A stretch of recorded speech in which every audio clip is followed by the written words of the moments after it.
अहानबमक्तदा मणिपुरी वारी तामिनासी YouTube channel बु येंबिरिबा अमदि ताबिरि खुदिंगमकपु हेमचंद्र सुबमना तरामना ओक्सबगुलैनना नोलुकना खुरुमजरी कादुदा हारिबो वारी असिगी अरोइब सरुक मयाम पुन्ना अमुक तामिनरसी वारी असिबु इबिरकपि नाउबी खांगेंबम मीरादी कादुदा चेंसिनख्रे राजना मीरा थोंसे हांगो हाइदुना कयारक हन हाइखि मीरादी ताखिद्रे मीरा यामना किरमी अदुबु कादो असुकि मतिक फजरमी थारिब फमुंगदुसु तरु तनाना उरमी मी लेनदबा का मालमदे मीराना असुक फजबा तरु तनानबु कासिबु करिगी लोनसिलिबा मोमो नोकचै अदुगा नानख्रब फमुंगदुगी कांखदा यंगथरकपदा ई तैरब फी अदुगा ई तैबगी तैथोकप सेंगदबगी सुरु सुरु नैसिनबगी ममी फकलांगदना ई तैरब खुत्सा खरगी ममी तारमे नोकचरंबा मीरा कन्ना लाउदुना कबलई ममित्ता assume Orai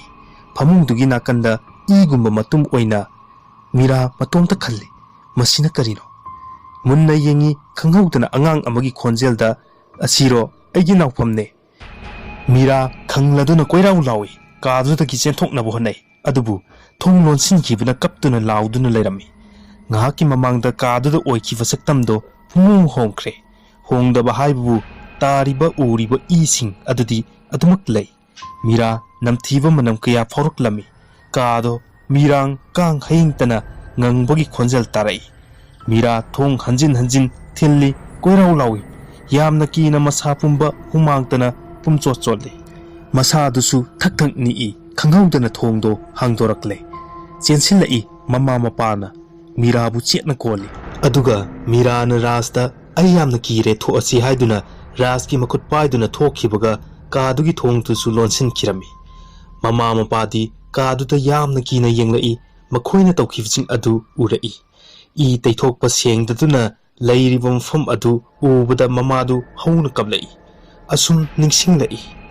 E तैथोकलगा कांखदा लंगसिनखिबा फीसिंगदुसु Orai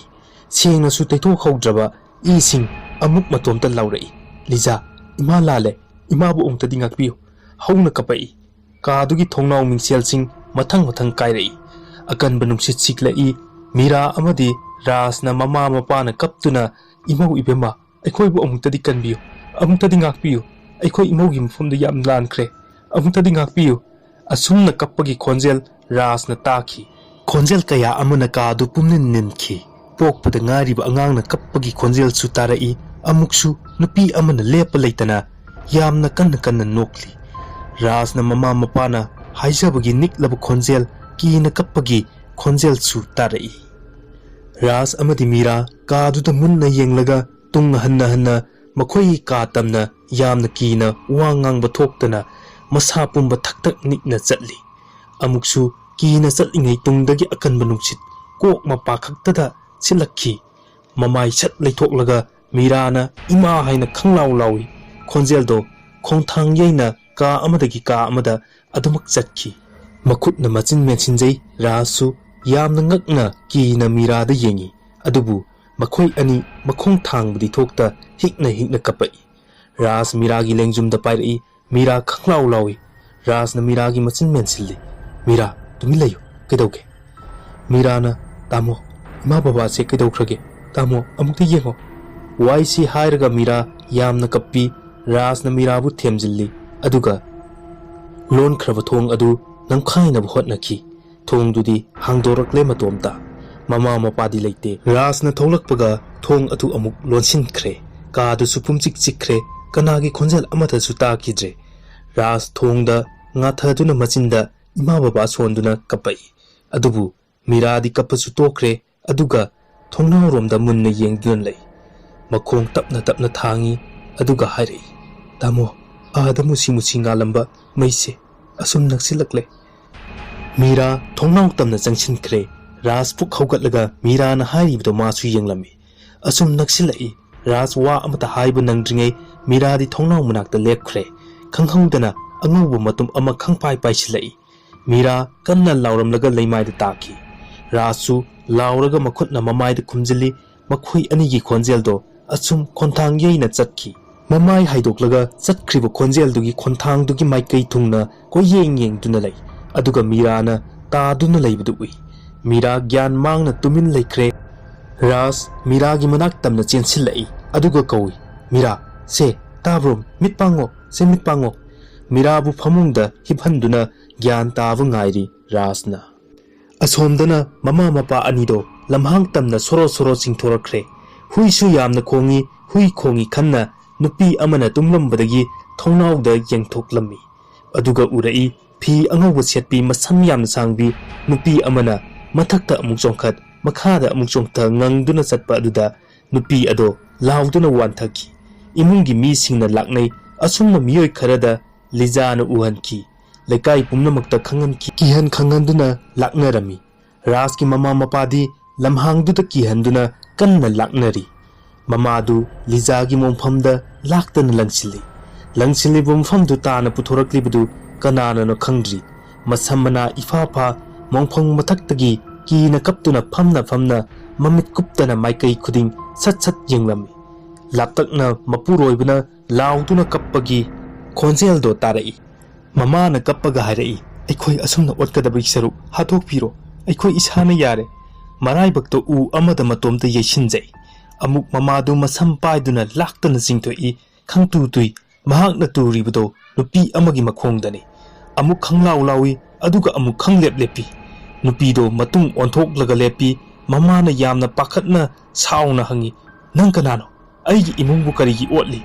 wai adu tabda khumlai ai Lizani madu tabdagi mamado masamaki makhutna mamaida hanjin thajinki matomta lauduna masamchum pangphoida phoijakhi angawbigum leiri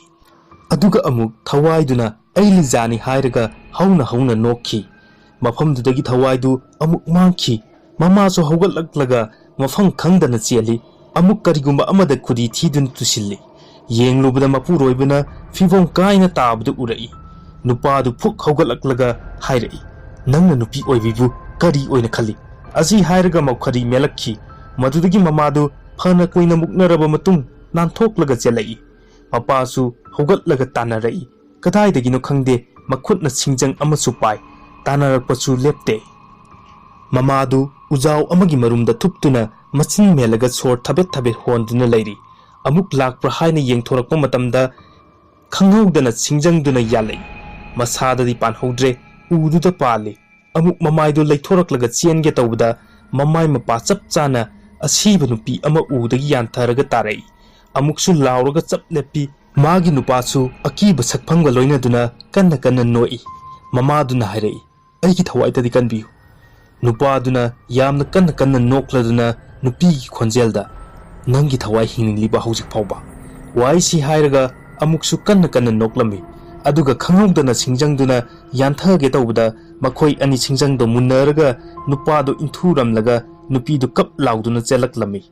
mahakpu kanbiu haiduna koilaw lawjarami mahakna leiriba asi kadomdano haina leiringai maikai amadagi magi nupana kauroklami sat yengthoi adubu amuki na chenki nupaduna hairaklammi ngaikho aibu uraga cheliba karigino nangsu aibu warauribra waisi haina tanarakpadi lepte nupidusu hanna yenglaga asum kina chenki asomdana Ras mama mapa anigi kada chatningbagum phaurai phamungdagi longna phuk haugatli aduga magi nupida munna yenglaga makokta tapna nanbi amuk Ras na koina yenglakpada table mathakta thamliba nokphet tawba Lizagi photo adu urai ngahan makhaidi ningthina leiba photo do ngasidi mingselda mamai mapada chingkhaire photo duda mifam hongdana Ras phamungdagi kumtharai aduga photo duda munna yengi yamna sauna hairai oktavi ngasisu amuk nangna aigi imungbu lekha tana chingthanaba hotnarabako nangsu hotnau aisu ngamnaba hotnagani kadai fawu nangna aigi imungbu otkadawriba asi hairaga photo do mapalomda langthokhi aduga amuk mapagi ka tamna lai mapagi ka yaudringai ka amada nupi amana isai ngangduna leibagi khonjel ama sonthangna tarami Ras chaplepi khongpham di lengdana mangak haifet leithoklaga tanaba hotnaduna lei adubu tumin leikhre amu nuksitna humbada karibumba khara lengbagum faraprat lawba makhol ama taki tariba adu tamna Ras makhong thanglai khangawdana mai mutki Ras swai lawi lawai sam chap yungi phondagi mai kapi mai hek kapaga mai amuk phat lai amuk khangpek khangi mamit masem marang phingau setpi nupi amasu ui sat makhi machinda kanano thakthak ni sor chauna holi nakiat chachat yengi kana su leite aduga ngasai ta kiba frfrt lawu makhol do amuk tare amuk munna yenglaga makhong thang makutta pairiba phone do chetna paidi mamaida amuk sunnali aduga urei che kharana nungsit ki soundda paithok kadabagi humlambado urei thuna yangna changchinduna makhutna che ama sat paikhatpada che ataido leimaida tongan taki kari iri haina rasna matomta khanjai aduga pairiba che duda yenglaga parubada wai asi irami phairel gi angauba leichinnasu aigi thamoibudi ngauhon khide nangi na tauda ngaujakhibani che amaga amuk khungattuna pai wai si amuk irami sajibugi kallaba nungsitta humkhide nangi nungsibadi ingagi kallaba nongdunasu chamthokide aigi nungsibadi nathai nangna nattaba wahida yengbiki nattaba miyeng saibiki athiba wahi wahi singdu paba loibaga nungsit ama khangsit silai aduga nupi ama leptuna leirami ras nupi du ubadagi tungda makhong khongkap amani thangi aduga hairei nang kanano wahi du tabada nupi du hikna kapai aduga mamai sat leisilai pokpada ngairiba angang amasu pamlammi angang du su kablai angang du ubada ras koktagi ton phawba tu chunglami aduga liza hairaga makhut lamlaga changchinge tawda nupi duna mangak hairaga khongkap amani tungda hantharaga nathine nang ai hojikti soknaba yararoi yadada waisi hairaga nontharaga angang duda yenglaga kapna hairai yengo nangi nungsi khudolse inakta ona thoina sanaba sungamda mapagi manakta chatkadabagi matam ngairi nungsina thambiyuko aji hairaga mathamoi pena kaplingai khanghaudana rajna hairai oktabi nangna imungsida hanjin lekha tanaba silibasi karigiro oktabi oibana lairam lendasu nangi jangjafam kanana pirakani chatlo lanjadraba chamjaraba ima bababusu miya mamangda hanjin ikaiba pikhiba leibak pungjau thinkiba oktabi nangane oktabi chatlo nasakto amuk hana ulaklanu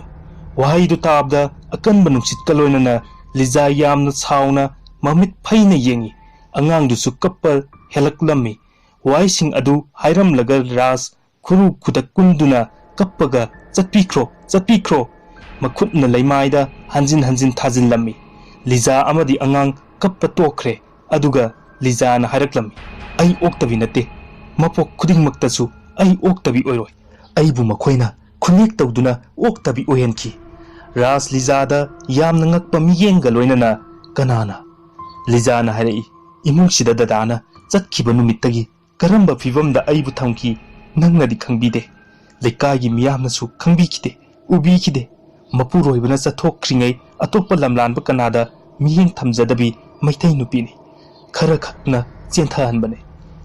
yamna kina wana nangtabu ngaijakhi ujaningba ichagi masaksu aroibu oikhibane athiba wahaitana nillaba kaduda wahai kharasi haiba hek loibaga angang kanna kablakhi lijasu matung handuna asum chatkre rasna makhoi kanano hairam kho haiduna kanna lawe wahangdugi paukhum piramduna lija mangkhre kumchik haure sitlamba nungsit chap lekhre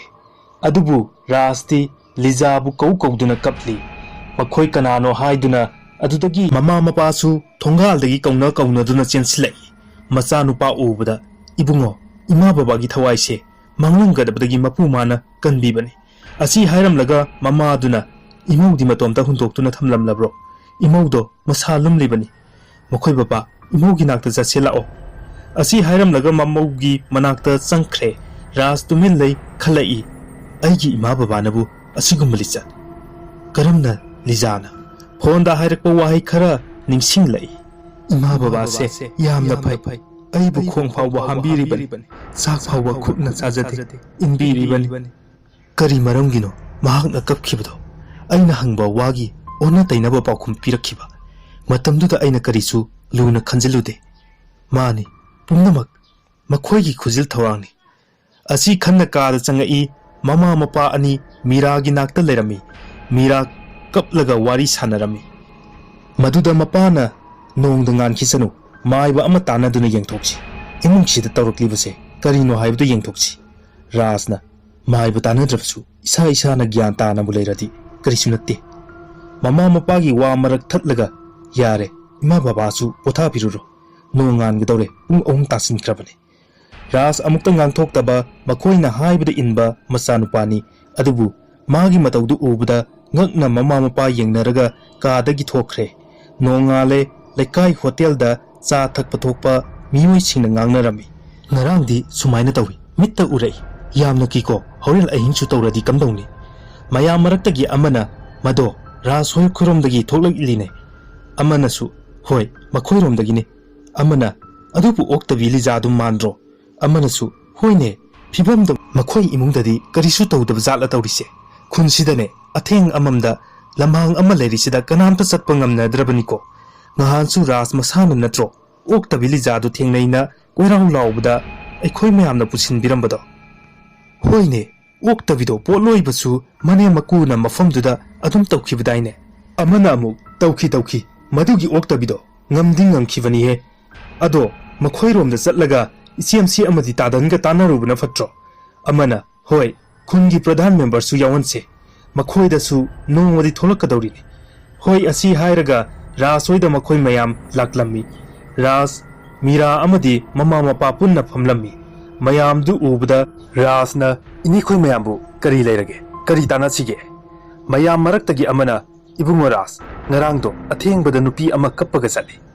haiba loidringai amana aina ubadadine jagoi sai mayamna mana ubasingdo hainaraklami aduga ahal oirabi amana ibungo Ras lamhang ama leiribse athengbadi lairadana ayuk nungthilda satpa pawba khawkhak nainare aduna matam sigi lairik laisugi mangal phangba ibungo hoina kari tawba yabage haibado amukta tawsine ibungo machin yaubi nupi amana mamagi nakta changsinduna siama nupi do oktabi lijamak mali he wa haiba loitringai Rajna itaima yare mama namo kari no yari babo mane mayam oktabi dune mayambu olibase Raj mamada munna yengi aduga chingnabasu asum helai mayamna yare horelse khulgilam bakta pradhan yauna meeting ama tawrasi pung ani chapchana horasi aduga wa pumna mak thoklani masida yumthongi miyoi amata chithaba yaroi laktaba mido awaba tabada hanna yengnagum si haiduna warep tanaki wafam adu yanarduna mayam chatnakhre numittugi numit jungbada mongsongdugi ujaw tekhi langja kwakna maning tamna khongki makusu khongki kari thoklani khanbada yamna wanaki mayam punba hainakhiba pungfam yoksilakle Raj ki mama mapadi yamna nganna thokre Mira Rasu lakle meeting mafam yoksilakle mayam punna maksu natille wal iba haibabu Raj ki mama mapada ngaire Raj Mira yamna ngakki aduk nana chakkhraga kadaida kadomda chakhraba miyamna hangbada Raj amadi Mira khumba wasilakle ngahak ngairingai talaktuda kanna kap lauduna chelakpagi khonjal ama tarakhi mado Raj ki mama mapa oirami kanagi manakta su chensinde mayagi mamang thangna lairiba ahangba amada khuru kunduna thawai tabukan biu haiduna makhut lona duna lai Mira chensinge tawda Rajna khamki atei kanasu changlamde yengduna karino tawrise haina duna adumak lai angakpa phibamni mamai mamit ipom phomi masamana ifa phai mafi marol ise segai makhut lona duna aikhoigi iralse amukta dingakpiu thawai tadi kanbiu Rajna changsinduna ima baba nasagi mangda amukta su ukidriba sakpam nasada chaliba pakhongsi karamba pakhongno imagi ibungo lijado oktabi natiye kanghaudana chensillaga Rajna khubakna thaki mayam changduna khamki Raj asawbuna karisu khanthade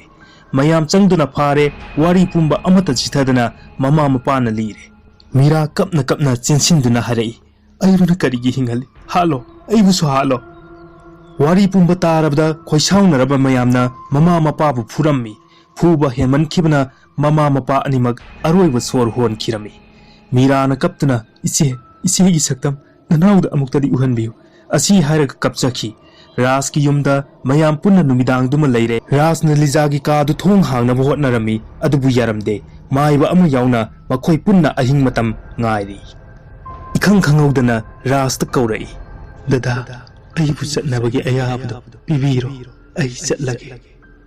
ꯃꯌꯥꯝ ꯉꯛꯅ ꯌꯦꯡꯅꯩ ꯈꯪꯍꯧꯗꯅ ꯍꯥꯡꯕ ꯌꯥꯔꯝꯗꯕ ꯊꯣꯡꯗꯣ ꯃꯇꯣꯝꯇ ꯏꯪꯅ ꯇꯞꯅ ꯍꯥꯡꯗꯣꯔꯛꯈꯤ ꯃꯌꯥꯝ ꯀꯥꯗ ꯆꯦꯟꯁꯤꯟꯅꯕ ꯍꯣꯠꯅꯩ ꯑꯗꯨꯕꯨ ꯃꯥꯏꯕꯅ ꯆꯪꯍꯜꯂꯝꯗꯦ ꯂꯤꯖꯥꯅ ꯑꯃꯨꯛ ꯍꯥꯏꯔꯛꯏ ꯌꯦꯡꯉꯨ ꯃꯌꯥꯝ ꯑꯩꯒꯤ ꯑꯔꯣꯏꯕ ꯃꯤꯀꯨꯞꯇ ꯂꯩꯈꯤꯕ ꯀꯥꯒꯤ ꯁꯛꯇꯝ ꯄꯨꯝꯅꯃꯛꯅ ꯎꯔꯛꯈꯤ ꯏ ꯇꯟꯅ ꯇꯩꯔꯕ ꯐꯤ ꯅꯥꯎꯐꯝ ꯏꯀꯪ ꯀꯪꯁꯤꯟꯗꯨꯅ ꯇꯨꯃꯤꯠ ꯀꯥꯡꯅ ꯌꯣꯝꯁꯤꯟꯗꯨꯅ ꯂꯩꯕ ꯑꯔꯣꯏꯕ ꯃꯤꯀꯨꯞꯇ ꯃꯈꯨꯠꯇ ꯇꯩꯕ ꯏꯅ ꯊꯥꯔꯝꯕ ꯂꯣꯏꯁꯤꯜꯍꯧꯗ꯭ꯔꯕ ꯗꯗꯥ ꯍꯥꯏꯒꯗꯕ ꯋꯥꯍꯩ ꯈꯨꯠꯁꯥꯒꯤ ꯃꯃꯤ ꯄꯨꯝꯅꯃꯛ ꯎꯕꯗ ꯄꯦꯟꯅꯗ꯭ꯔꯕ ꯃꯤꯌꯥꯝꯅ ꯇꯛꯁꯤ ꯁꯣꯟꯕ ꯀꯞꯄ ꯅꯠꯇꯅ ꯎꯄꯥꯏꯗꯤ ꯂꯩꯔꯝꯗꯦ ꯃꯊꯃꯣꯏꯗ ꯈꯨꯇꯨꯝ ꯁꯨꯅꯈꯤ ꯃꯤꯔꯥꯗꯤ ꯃꯆꯦꯕꯨ ꯀꯧꯗꯨꯅ ꯀꯞꯂꯛꯂꯦ ꯔꯥꯁꯨ ꯄꯦꯟꯗ꯭ꯔꯕ ꯋꯥꯍꯩꯒ ꯂꯣꯏꯅꯅ ꯀꯞꯄꯛꯏ ꯂꯤꯖꯥ ꯐꯖꯔꯕ ꯁꯛꯐꯝꯒ ꯂꯣꯏꯅꯅ ꯃꯣꯃꯣꯟ ꯇꯧꯅ ꯑꯉꯥꯡꯗꯨꯁꯨ ꯃꯁꯥꯗ ꯑꯗꯨꯃꯛ ꯄꯥꯝꯃꯤ ꯑꯉꯥꯡꯗꯨꯁꯨ ꯍꯔꯥꯎꯅ ꯅꯣꯛꯂꯤ ꯂꯤꯖꯥ ꯃꯣꯃꯣꯟ ꯇꯧꯅ ꯃꯤꯌꯥꯝ ꯄꯨꯝꯅꯃꯛꯇ ꯀꯣꯏꯅ ꯌꯦꯡꯉꯤ ꯑꯗꯨꯒ ꯍꯥꯏꯔꯛꯏ ꯑꯩꯒꯤ ꯑꯁꯦꯡꯕ ꯁꯛꯇꯝꯇꯕꯨ ꯎꯍꯟꯅꯤꯡꯗꯨꯅ ꯑꯃꯗꯤ ꯑꯩꯒꯤ ꯊꯋꯥꯏꯅ ꯀꯥꯁꯤꯗ ꯂꯩꯉꯝꯗꯅ ꯂꯩꯔꯛꯄꯅꯤ ꯍꯧꯖꯤꯛꯇꯤ ꯑꯩꯕꯨ ꯆꯠꯍꯟꯕꯤꯔꯣ ꯑꯩ ꯋꯥꯔꯦ ꯂꯥꯏꯔꯝꯂꯦꯟꯗ ꯇꯤꯟꯍꯟꯕꯤꯔꯣ ꯑꯗꯨꯒ ꯃꯤꯔꯥꯗ ꯌꯦꯡꯂꯒ ꯄꯤꯔꯣꯏꯅꯅ ꯂꯥꯏꯕꯛ ꯐꯕꯤ ꯏꯅꯥꯎ ꯅꯊꯥꯅꯨꯡꯗ ꯃꯇꯝ ꯄꯨꯝꯕꯒꯤ ꯑꯣꯏꯅ ꯁꯤꯟꯅꯔꯕꯅꯤ ꯊꯋꯥꯏ ꯌꯥꯎꯗ꯭ꯔꯤꯕ ꯁꯤꯌꯣꯝꯅꯨꯡꯒꯤ ꯅꯋꯥꯗꯣ ꯑꯩꯅ ꯊꯋꯥꯏ ꯍꯥꯞꯂꯕꯅꯤ ꯑꯁꯤ ꯍꯥꯏꯔꯒ ꯄꯝꯂꯤꯕ ꯑꯉꯥꯡꯗꯣ ꯃꯥꯡꯈ꯭ꯔꯦ ꯑꯗꯨꯒ ꯃꯈꯥ ꯇꯥꯅ ꯑꯃꯨꯛ ꯍꯥꯏꯔꯛꯏ ꯏꯅꯥꯎꯗꯤ ꯂꯥꯏꯕꯛ ꯐꯕꯤꯅꯤ ꯃꯧꯂꯛꯇꯒꯤ ꯃꯅꯦꯝ ꯃꯀꯨꯒꯤ ꯃꯤꯅꯨꯡꯁꯤ ꯊꯧꯖꯥꯜꯇꯅ ꯂꯩꯇꯦꯡꯂꯕꯤ ꯁꯥꯒꯩꯒꯤ ꯑꯐꯕꯤ ꯃꯃꯥ ꯑꯣꯏꯔꯛꯎꯀꯣ ꯃꯤꯔꯥꯅ ꯃꯆꯦꯕꯨ ꯀꯧꯗꯨꯅ ꯀꯞꯄꯤ ꯔꯥꯁꯇ ꯑꯃꯨꯛ ꯌꯦꯡꯂꯒ ꯂꯤꯖꯥꯅ ꯍꯥꯏꯔꯛꯏ ꯗꯗꯥ ꯃꯄꯣꯛꯁꯤꯃꯗꯤ ꯅꯅꯥꯛꯇ ꯂꯩꯌꯨ ꯇꯝꯂꯝꯗ꯭ꯔꯦ ꯊꯥ ꯑꯍꯨꯝꯈꯛ ꯅꯔꯨꯝ ꯊꯨꯞꯂꯝꯕꯗꯨꯅ ꯑꯔꯣꯏꯕ ꯑꯣꯏꯌꯨ ꯇꯝꯈ꯭ꯔꯦ ꯗꯗꯥꯒꯤ ꯁꯦꯕꯥ ꯃꯇꯣꯟ ꯂꯣꯝꯈꯤꯗ꯭ꯔꯦ ꯋꯥꯔꯧꯕꯤꯅꯨꯀꯣ ꯑꯩꯁꯦ ꯑꯣꯛꯇꯕꯤ ꯅꯠꯇꯤꯌꯦ ꯅꯪꯕꯨ ꯊꯃꯣꯏ ꯁꯦꯡꯅ ꯅꯨꯡꯁꯤꯖꯕꯤꯅꯦ ꯑꯗꯨꯕꯨ ꯑꯁꯤ ꯍꯥꯏꯔꯒ ꯀꯞꯄꯤ ꯑꯗꯨꯒ ꯃꯥꯏꯕꯗ ꯑꯃꯨꯛ ꯌꯦꯡꯂꯛꯏ ꯃꯥꯏꯕꯗꯨ ꯃꯤꯠꯌꯦꯡꯗꯨ ꯈꯪꯉꯤ ꯃꯊꯧ ꯈꯪꯅ ꯏ ꯇꯩꯔꯕ ꯐꯤꯌꯥꯝ ꯑꯃꯗꯤ ꯀꯥꯗꯨꯕꯨ ꯁꯦꯡꯗꯣꯛꯂꯝꯃꯤ ꯃꯤꯌꯥꯝ ꯄꯨꯟꯅ ꯁꯨꯃꯥꯡꯗ ꯊꯣꯛꯂꯛꯂꯦ ꯈꯥꯡꯌꯦꯡꯐꯝꯗ ꯏ ꯇꯩꯔꯕ ꯐꯤꯁꯤꯡꯗꯨ ꯊꯝꯃꯒ ꯃꯩ ꯊꯥꯗꯣꯛꯂꯝꯃꯤ